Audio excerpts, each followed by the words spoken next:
Human beings are programmed to program generically. This is your debut in the universe.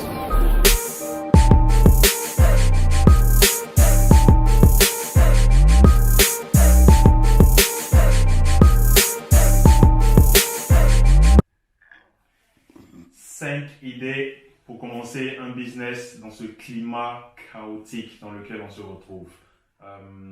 C'est une réalité, malheureusement. Le coronavirus va transformer la façon dont on vit, la façon dont on travaille, va transformer l'échiquier social dans lequel on évolue. Et je crois fermement que même nos enfants entendront parler du coronavirus dans leur livre d'histoire dans quelques années, dans peut-être 10 ans ou 20 ans. Mais cependant, je pense que ça dépend de comment est-ce que tu perçois ce qui se passe dans le monde. Je pense que dans toute difficulté, dans tout challenge, et en même temps, il y a une opportunité. Les Chinois, ils ont un proverbe où ils disent lorsqu'il y a un danger et lorsqu'il y a un problème, c'est comme si c'était le revers de la pièce de ta plus grande opportunité. Tout dépend de la perception, en fait, que tu prends, du positionnement que tu prends par rapport à ce qui se passe dans le monde aujourd'hui. Oui, les gens sont apeurés, oui, les gens sont stressés, mais moi je viens sur un point de vue entrepreneur. Je pense qu'avec ces 5 idées-là, vous pouvez essayer de capitaliser sur la situation et essayer de, pourquoi pas, changer votre vie et améliorer la situation de votre famille. Est-ce que vous vous êtes déjà demandé comment est-ce que vous pouvez essayer de monter un business dans un climat aussi critique que celui-là? La première des choses que je voulais partager avec vous, c'est qu'il doit y avoir des gens qui viennent vous voir pour conseil. Vous êtes peut-être bon à quelque chose, je ne sais pas, ça peut peut-être, vous avez peut-être une belle voix où les gens vous demandent conseil, ou vous êtes peut-être informaticien comme moi et les gens vous demandent comment est-ce qu'ils peuvent commencer leur carrière en informatique. Ou même, quelqu'un peut-être veut faire du cinéma et vous êtes peut-être bon dans le théâtre. Et donc, vous pouvez, d'une façon ou d'une autre, réfléchir à comment créer un produit pour aider ces personnes-là. Aujourd'hui, nous vivons dans une économie digitale. Qu'on le veuille ou pas, depuis le dot-com boom dans les années début 2000, mais beaucoup de choses ont changé et tout se passe en ligne.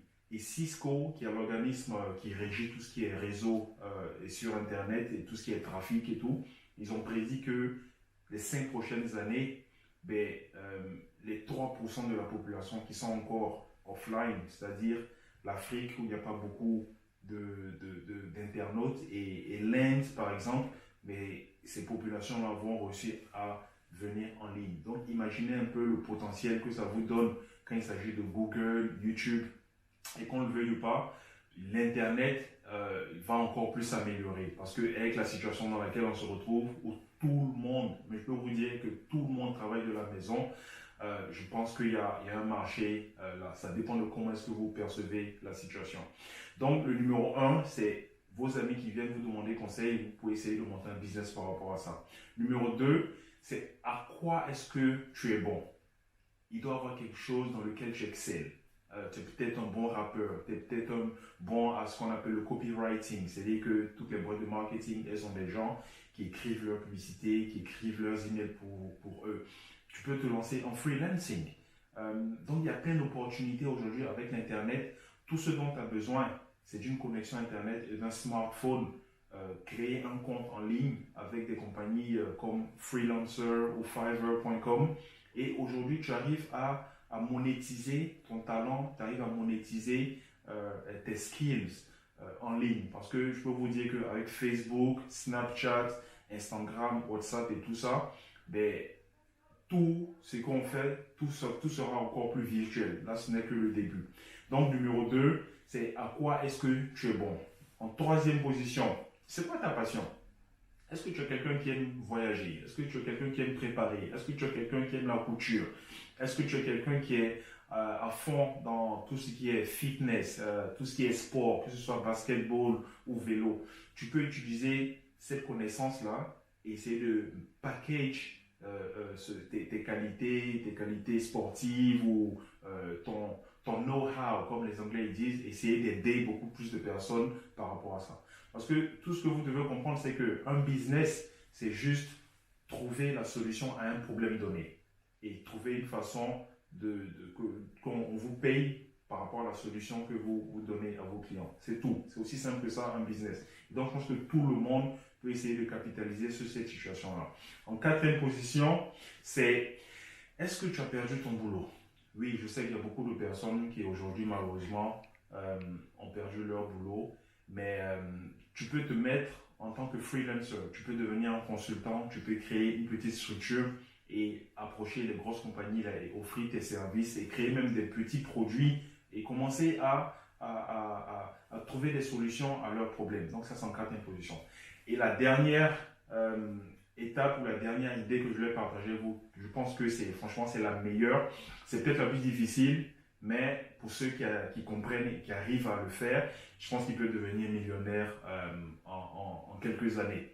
C'est est-ce qu'il y a un produit ou un service auquel tu penses, mais que ta clientèle, tes amis ou ton audience ne savent même pas qu'ils ont besoin de ça.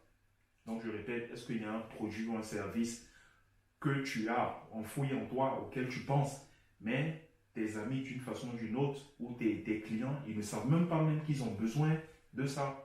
Je vous raconte la petite histoire de Steve Jobs. Lorsqu'il bossait sur le Apple, le premier computer Apple, avec Steve Wozniak, qui est le technicien de Apple. Mais en fait, Steve Wozniak lui a demandé, mais est-ce que tu es sûr qu'un téléphone avec toutes les applications où les gens vont aller télécharger les applications dans une plateforme, il parlait de iTunes en fait, est-ce que tu penses que ça va marcher, le Apple Store? Et vous savez ce que Steve Jobs lui a dit? Il a regardé, il a dit, mais c'est ça en fait un entrepreneur. Les gens ne savent même pas ce qu'ils veulent. Il faut juste que tu arrives à leur offrir un produit ou un service. Et c'est là qu'ils verront en fait la nécessité de cela. Et donc ça, ce sont les 5 idées que je voulais partager avec vous pour que vous arriviez à capitaliser sur ce qui se passe dans le monde aujourd'hui.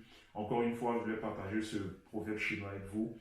Dans tout danger, dans tout challenge, dans toute difficulté, ça dépend de quelles lunettes vous prenez pour regarder le problème. Je pense qu'il y a toujours une opportunité. Allez, restez connectés et encore une fois, si vous voulez plus de contenu, allez sur ivanpoula.com. Allez, on se voit dans la prochaine vidéo. À plus.